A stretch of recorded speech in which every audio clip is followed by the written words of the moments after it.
From Maine.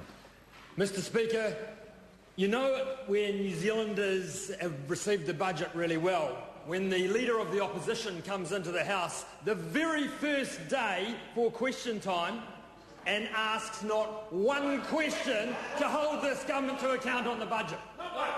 You know it's even been better received when he comes into the House on the second day after question time and can't ask a question about the budget to hold us to account.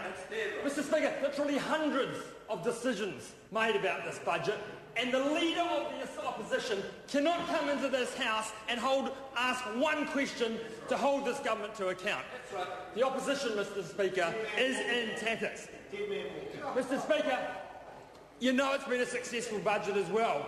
When the Greens come into the House and have two questions to ask day after day, they don't ask one question about the environment or one question about the railways. You know, Mr Speaker, that must be a budget well received by New Zealanders. Where is the Greens holding this government to account about their core policies? Nowhere to be seen. Nowhere in the environment, nowhere in public transport, not asking questions about what they should be asking about. Mr Speaker, this opposition is in tatters. An absolute tatters when they can't come into the House and hold this government to account. It's an absolute shambles. That aside, Mr Speaker, you really know when the budget has been successful when you go back to your electorates. When you go back to your electorates in this wonderful country. When you go back to the Taurangas of this world, to the Aucklands, to the West Coast, and to Christchurch. And we listen to the people out there who are the real people in this country who make the calls. And there's no greater test, Mr Speaker, than the Saturday morning sports field, where the mums and the dads are out there, the granddads, the grandmums, the coaches, the volunteers, and you talk to them about the budget. Mr Speaker, I can tell you the feeling on the sideline in Hawke's Bay last weekend was absolutely fantastic. I had heaps of people remark to me about how they felt the budget was a real step forward, that it got the incentives right in place and it helped hard-working Kiwis in the country. One dad and his son, Mr Speaker, from the pan-pack mill, from the cutting room in the pan-pack mill, up to me and said, "That's a damn good budget, Chris. We're really pleased with the way it went, because it's out there, it's rewarding guys like us for getting out there and working hard." The son, Mr Speaker, had just bought a home and he said it'd make his mortgage payments a bit easier. Mr Speaker, he's going to save that money, and I was proud of what he said. I asked him the question, Mr Speaker, about the top tax rate coming down. And you know what they said? If the company doesn't make any money, we don't have jobs. Mr Speaker, people out there get that. You know, we need companies, businesses doing well in this economy. We need the incentives to go ahead. And that's really important. Hard-working Kiwis get it. They know that someone has to risk capital to start and build companies. Outside of the Wellington political beltway, people in the provinces know that companies, not governments, provide jobs. Yeah, I know, hard to believe, eh? They know that if companies are making money, their jobs are secure. And they know that if the company that they work for is growing, that they deserve a slice of the action through improved wages and conditions. They deserve it. And so they're getting in behind this budget. It's absolutely fantastic. Get to keep their money. Bill English's budget, 2010, will be pivotal to this country's future, Mr Speaker. The projections do give the Kiwis a slice of the action. 3% growth for 4 years running. 170,000 new jobs projected over the next 4 years. 7,000 improved family income over the next 4 years, Mr Speaker. I think that's absolutely fantastic, and that's why those guys on the sideline back at Hawke's Bay are proud of and are supporting this budget. Mr Speaker, much has been made of the Australian comparison. Fact is that they got there by outgrowing us. In the late 1950s, we had similar comparative wages to Australia. But over the ensuing years, over a 40-year period, they've outgrown us by just a smidgen, by 1% each and every year. And that's delivered the situation we find ourselves in today.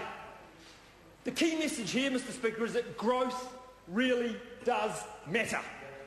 And this budget is about helping to tip the scales, to achieve stronger growth and to get us on the long road towards comparable wages with our neighbour.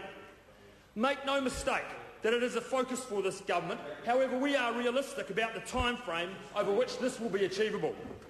In fact, as one commentator said, the 2010 budget has turned the tax disadvantage for workers between New Zealand and Aussie on its head. On its head. Previously, the tax incentives to work in Australia versus New Zealand favoured Australia up to $200,000, up to $200,000. Now, from a tax perspective, they favour New Zealand for wages earned over $50,000. That is an absolutely sensational turnaround. But I agree that that's not going to fix it immediately. It's not going to fix the wage issue immediately. That is a long-term project. Only the growth of our economy incrementally year in, year out over a long-term period is going to fix those comparative wage levels. And, Mr Speaker, this budget is pivotal in doing that. It provides the incentives to get out there and work hard, and it tips the economy in favour of the productive sector. These are both the drivers of growth, and if we're going to get those wages sorted out, that's what we've got to do. In this budget, Mr Speaker, there are huge incentives to get ahead. 73% of Kiwis will now face a marginal tax rate of no higher than 17.5%. And in the Bay, in the Mighty Hawke's Bay, closer to 80% of people will face a marginal tax rate of no higher than 17.5%. And their average tax rates will be even lower. What's the average rate? A full-time worker without children, earning a bit over the minimum wage of $15 per hour, has had over the last 2.5 years had their average wage drop from 19.1% to 12.5%. Now, if that is an incentive to get out there and work and help with the economy to grow, then that I don't know what else is. Don't underestimate how incentives to get out there to work hard will drive growth in the economy. See, this is what the Labor Party don't get. You actually incentivise people to go and do stuff, they work harder, and it actually drives growth. Not only the companies themselves, we're incentivising workers to go and get out there and do it. I know it's radical stuff. If you have a motivated workforce, listen to this, if you have a motivated workforce, growing the business is a whole heap easier. Growing businesses need people to do overtime. But when the marginal tax rate is too high, people just say, well, actually, I can't be bothered.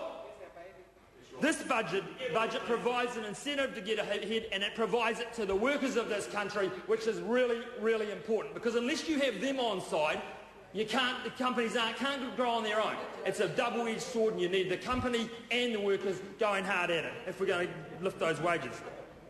Mr Speaker, the budget also tips the economy in favour of the productive sector, and this is something I want to focus on now. A 28% company tax rate gives our companies a head start, a 4-year head start on the Australian businesses. The removal of depreciation claims on residential, commercial real estate properties sharpens the focus on where to invest and starts to tip economic decisions in favour of the productive economy and away from property investment. This does not mean that property prices will dive. Clearly, if immigration and growth projections play out, the demand for property will remain strong and will ensure property prices remain buoyant. Mr Speaker, this budget is pivotal to winding this economy up. 3% projected growth over the next 3 years, 170,000 jobs, 7,000 improvement in family incomes. Absolutely fantastic. And in addition to these projections, Mr Speaker, there's a strong focus on getting this country back to budget surplus. We've talked about that and other speakers have focused on that today. There's a strong focus on keeping expenditure under control. I mean, there's one small stat out of there this year. It's only in the small print there. But in terms of government departments coming to the government for new expenditure bids, 714 bids under that government. Guess how many under this government? 30 bids. It's a total change in culture out there, and government departments driving lower expenditure and driving better efficiencies in their departments. Absolutely fantastic. And also, there's a strong focus on getting our balance sheet under control, Mr Speaker. Absolutely sensational. All that aside, Mr Speaker, what I'm absolutely excited about is what this budget does in putting the incentives out there for companies to grow and workers to get in behind those companies to take this economy forward. It's a pivotal time, Mr Speaker.